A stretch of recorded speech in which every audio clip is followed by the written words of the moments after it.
Hi, Jesse with etrailer. Today we're going to be taking a look at the Curt T-connector vehicle wiring harness kit on our 2022 Honda Passport. This is what it will look like when you're about to tow your trailer, or maybe you're setting it up. When you're not using the wiring harness kit, it will store back here easy enough. And the Passport has a nice little cubby hole that you could keep it in, or you could hide it under where your spare tire goes. I prefer having it on the inside of the vehicle, especially if you don't tow very often. It's just going to keep that clean look on the outside, and you don't have to worry about the elements, any corrosion getting on your connector. But there are options to mount it on the outside with a bracket, just in case you wanted it that way. The wiring harness does come with a dust cap to protect it from the elements if you were mounting it on the outside. I also recommend using it when it's on the inside of the vehicle just because it's there. Some of the reasons why you might want a wiring harness for a car like the Passport is this vehicle is capable of doing some light duty towing. Also, there's a lot of newer cargo racks and bike racks that come with lights installed on them, and you will need a wiring harness to run those lights just to signal to other drivers when you're turning or stopping, and also to have tail lights on the rear. The one thing you really care about with a wiring kit is just that you trust it to keep you safe and legal on the road, and you also might care about the ease of install. As far as install goes, with this plug-and-play version we have here today, it's super simple. You just plug it into the factory tow package harness and install a fuse in the front of the car. The only difficult part is actually accessing that harness on this vehicle. There are a few ways to get to it. If you want to see how I accessed ours today, feel free to follow along. Our first step of the installation is just going to be to remove any floor coverings and get some panels out of our way. So this we're just going to flop out of our way here. And then we'll need to remove this, which looks like we just have some quarter turns here, 1 and 2.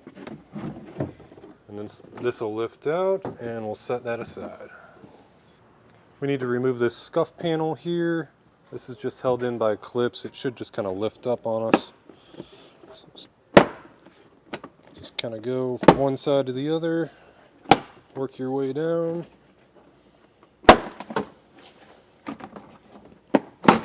And set that aside.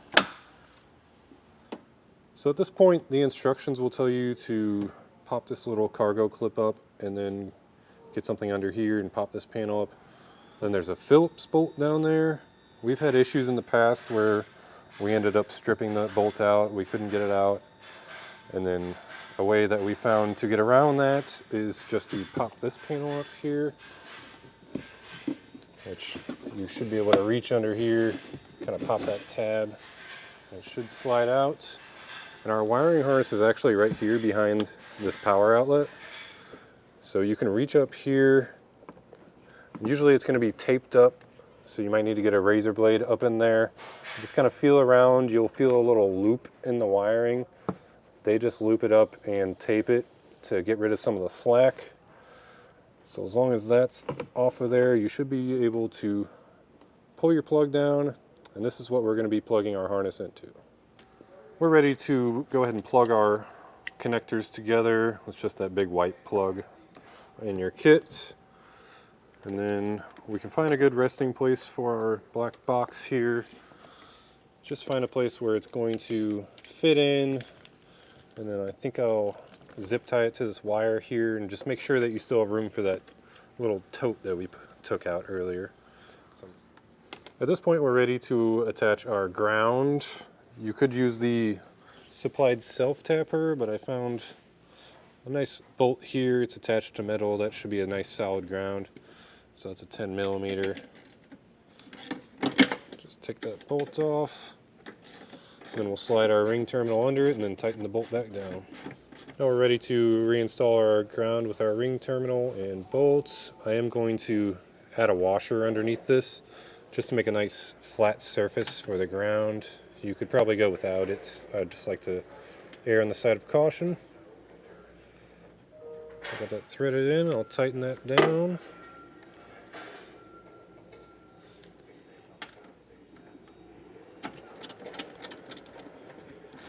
Alright, now with everything plugged up and grounded, we can install our fuse.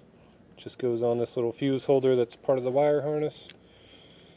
Just slide that in and push, and then we can close our cover. Now here in the front of the vehicle, under the hood, we need to access this fuse panel here. Just a few pushes and it should slide right out. Now our included 30 amp fuse should slide right into this open spot. And once we get this cover back on, we should be ready to test. Now we have our tester plugged into our 4-pole. We do have those available on etrailer, or you could always hook up to your trailer to check your lights. I'm just going to run through. Right now I have the running lights on. This will be left turn, right turn. I'll turn the running lights off, and this is brakes. Now with all these panels assembled, just the opposite of how we took them off, and I tucked our 4-pole wiring over there in that cubby that we removed. That's going to do it for our look at and installation of the Curt custom vehicle wiring kit with 4-pole connector on our 2022 Honda Passport.